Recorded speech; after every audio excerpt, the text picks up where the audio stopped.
अभिनंदन, आभार, आदर, नमस्कार। मैं कुंदन कुमार सिंह महामना एजुकेशन हब के इस वीडियो में आप सभी का स्वागत करता हूं। तो दोस्तों, इस वीडियो के माध्यम से आप सभी के समक्ष क्यूसेट यानी कि central university common entrance test से रिलेटेड लेटेस्ट अपडेट लेकर के आया हूं। आप सभी में से मैक्सिमम कमेंट के जरिए ये जानने की कोशिश कर रहे थे या लगातार ये पूछ रहे थे कि सर क्या बीएचयू का एडमिशन साल 2022 में सचमुच में क्यूसेट के आधार पर होगा? क्यूसेट का नया नाम क्या हो सकता है? केंद्रीय विश्वविद्यालय के अलावा अभी और इनमें कौन कौन से यूनिवर्सिटीज शामिल हो सकती हैं, या एग्जाम पैटर्न क्या होगा और अभी से आप किस प्रकार से तैयारी कर सकते हैं, सारी चीज़ों की जानकारी इस वीडियो के माध्यम से दूंगा। कृपया करके ध्यानपूर्वक देखिए, सुनिए। यंग लेडीज एंड जेंटलमैन, जो भी सूचना आप तक पहुंचा रहा हूं वो मैंने डिफरेंट अखबारों के माध्यम से कलेक्ट किया है, क्योंकि अभी तक आप क्यूसेट की ऑफिशियल वेबसाइट खोलें या बनारस हिंदू यूनिवर्सिटी की या हिंदुस्तान के किसी भी सेंट्रल यूनिवर्सिटी की वेबसाइट खोलें तो उनमें आधिकारिक रूप से अभी तक क्यूसेट की कोई भी सूचना नहीं है। लेकिन हिंदुस्तान के जो भी रेप्यूटेड अखबार हैं, चाहे वो इंडियन एक्सप्रेस हो या एनडीटीवी हो या फिर टाइम्स नाउ हो, इन सब ने अपने कुछ कॉलम्स कवर करने की कोशिश की है। जो भी इन्हें अपडेट मिलती है गवर्नमेंट के द्वारा, तो उसे ये लोग अपने रीडर्स तक पहुंचाने की कोशिश करते हैं। तो इसी कड़ी में मैंने भी स्क्रॉल किया है, बहुत सारी चीज़ें ढूंढी है और आप सब तक पहुंचाने की कोशिश कर रहा हूं। ये देखिए, टाइम्स नाउ की रिपोर्ट है, CUCET 2022 list of university that accept the entrance test score. इसके बाद ये फिर से टाइम्स नाउ की रिपोर्ट है, list of university syllabus and eligibility. NDTV की रिपोर्ट है कि JNU DU implements QSET for admission to its courses, knew more about the common entrance test. First post की रिपोर्ट है, as India readies for QSET, here is what we should do to make work all. Indian express सबसे ज़्यादा इसने अभी तक इस खबर को कवर किया है। इनफैक्ट इसके हमने जब देखा इसके वेबसाइट को खोल करके, तो कम से कम 15 न्यूज़ पिछले 3 महीने में क्यूसेट से रिलेटेड थे इनके पास, और हमने इनके न्यूज़ को बहुत ज़्यादा संख्या में कवर भी किया है, इस वीडियो में इंक्लूड किया है इनफैक्ट। अभी देखिए आप, हम चलते हैं क्यूसेट की ऑफिशियल वेबसाइट पर। तो यहाँ पर क्यूसेट से रिलेटेड कोई भी जानकारी इनफैक्ट 2022 के बारे में नहीं है कि कोई भी ऑफिशियल नोटिफिकेशन, क्योंकि क्यूसेट तो साल 2010 से चला आ रहा है और अभी तक 2021 तक के कॉमन एंट्रेंस टेस्ट की ही जानकारी है यहाँ पर, अगर आप देखने की कोशिश करते हैं। बीएचयू की वेबसाइट पर चलते हैं, यहाँ पर तो मैं हमेशा ही विजिट करता रहता हूँ, लेकिन यहाँ पर भी कोई भी ऐसी सूचना नहीं है। अब हम आपको लिए चलते हैं जो हमने न्यूज़पेपर की कटिंग्स कलेक्ट की हैं आपके सारे सवालों के जवाब के लिए। तो देखिए, क्यूसेट 2022 में कुछ इस प्रकार की चीज़ें हो सकती हैं। फ्रॉम द ईयर 2022-23, क्योंकि इनफैक्ट क्यूसेट पिछले साल से ही 45 यूनिवर्सिटीज़ के एंट्रेंस एग्जामिनेशन के लिए होने वाला था, बट कोविड पैंडेमिक के चलते नेशनल टेस्टिंग एजेंसी अपने आप को उस तरीके से प्रिपेयर नहीं कर पाई और फाइनल डिसीजन लिया नहीं गया और इसलिए हो नहीं पाया। बट इस बार बहुत सारे तैयारियां जोर शोर से हैं, और आज एक और भी बात है कि अब 1 फरवरी को बजट भी पेश हो चुका है, तो इसको लेकर के अब इसकी रफ्तार और भी ज़्यादा तेज हो जाएगी।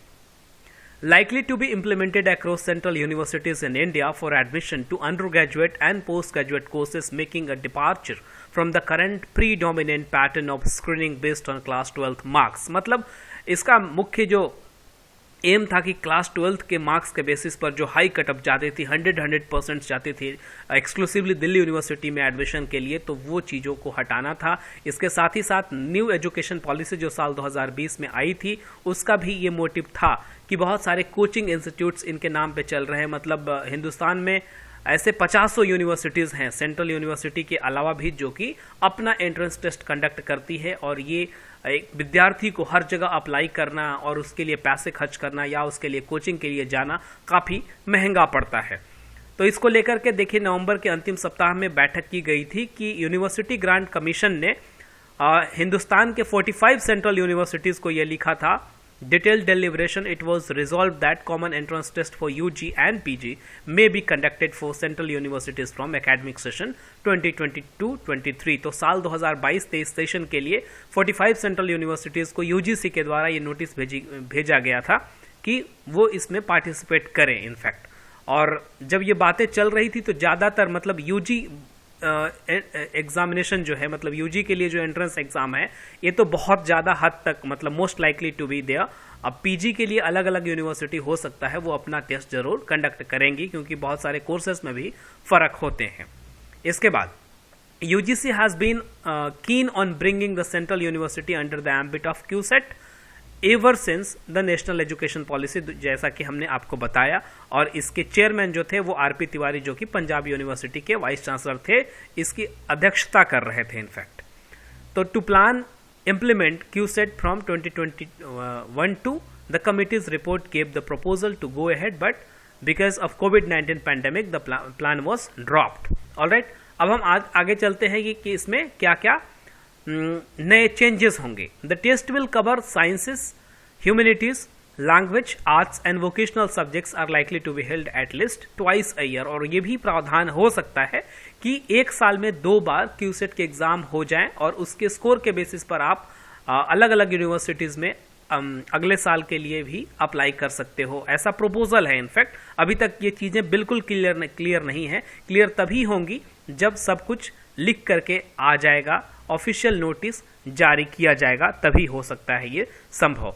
करंट पैटर्न देख लीजिए कि इसमें क्या क्या है। तो ये परीक्षा 2 भागों में होगी। पार्ट ए जो है वो कॉमन होगा, मतलब लगभग सारे ही कोर्सेज के लिए ये कॉमन रखा जाएगा, पार्ट ए। और पार्ट बी जो होगा वो सब्जेक्ट स्पेसिफिक होगा। पार्ट ए में आपको क्या करना है, language, general awareness, mathematical aptitude and analytical skills का टेस्ट किया जाएगा पार्ट ए में। तो सबको इसकी तैयारी अच्छे से करनी होगी। इनफैक्ट जो विद्यार्थी इस आशा में बैठे हैं कि हमने क्यूसेट की तैयारी किस प्रकार से करनी है, तो वो इस चीज को लेकर के आगे बढ़ सकते हैं कि वो अपना जनरल अवेयरनेस, लैंग्वेज पे कमांड बना सकते हैं, थोड़ा मैथमेटिकल एप्टीट्यूड जो कि एलिमेंट्री मैथमेटिक्स क्लास 10 तक की होती है, और थोड़ा एनालिटिकल स्किल्स भी अपनी और इवन रीजनिंग को जो मजबूत कर सकते हैं, ताकि जो पार्ट ए है उसमें बहुत बेहतर मार्क्स ले आ सके। बाकी पार्ट बी की पढ़ाई तो उनकी चल ही रही होगी, क्योंकि उन्होंने सोचा होगा कि हमें बीएससी करना है या ह्यूमैनिटीज़ के लिए जाना है, आर्ट्स के लिए जाना है, तो सब्जेक्ट स्पेसिफिक जो नॉलेज होगा वो पार्ट बी में टेस्ट किया जाएगा। कुछ और भी एक्स्ट्रा इन्फॉर्मेशन है कि जो स्पेशल कोर्सेज होते हैं, जैसे कि एमबीए, एलएलबी, एमसीए या फिर कुछ वोकेशनल कोर्सेज होते हैं जिनका कि 12th तक के सिलेबस से कोई लेना देना नहीं होता है, तो उनके लिए हो सकता है कि एक ही पेपर हो जिसमें 100 क्वेश्चन होंगे। ऑलराइट, तो दिस इज द थिंग। अब हम आगे चलते हैं। एक और भी बहुत इंपॉर्टेंट आपके सवाल थे, या हमने अपने थंबनेल में भी लिखा है इसे, कि क्यूसेट का नाम दूसरा क्या हो सकता है। तो ये बहुत ज़्यादा it is likely to be कि क्यूसेट का जो नाम है CUCET, central university common entrance test, it might be also called common universities entrance test. ऐसा इसलिए कि ये हो सकता है कि सेंट्रल यूनिवर्सिटीज जैसे 45 सेंट्रल यूनिवर्सिटीज के अलावा कुछ स्टेट यूनिवर्सिटीज या प्राइवेट यूनिवर्सिटीज या फिर डिम्ड टू बी यूनिवर्सिटीज भी इस एग्जाम के तहत अपना एंट्रेंस एग्जामिनेशन कंडक्ट करवा ले और उनका भी एडमिशन इसी के मार्क्स के बेसिस पर दिया जाए। इसलिए हो सकता है कि क्यूसेट नाम बदल करके CUET यानी कि कॉमन यूनिवर्सिटीज एंट्रेंस टेस्ट हो जाए। तो ये सारी चीजें थी अभी तक की जो हमने आपको बताने की कोशिश की है। कृपया करके जो भी बातें हमने बताई है, जो भी पैटर्न हमने बताया है अभी तक कि ये it is likely to be, तो उस पर अमल करें, उस हिसाब से अपने आप को प्रिपेयर करते चलें। बाकी जो होना होगा, जैसे ही इसकी आधिकारिक सूचना आती है, आपको ज़रूर हम वीडियो के माध्यम से बताएंगे और शेयर करेंगे। और आप भी कृपया करके इस वीडियो को मैक्सिमम लोगों तक शेयर कर दीजिए। बहुत बहुत धन्यवाद। All the best for your bright future.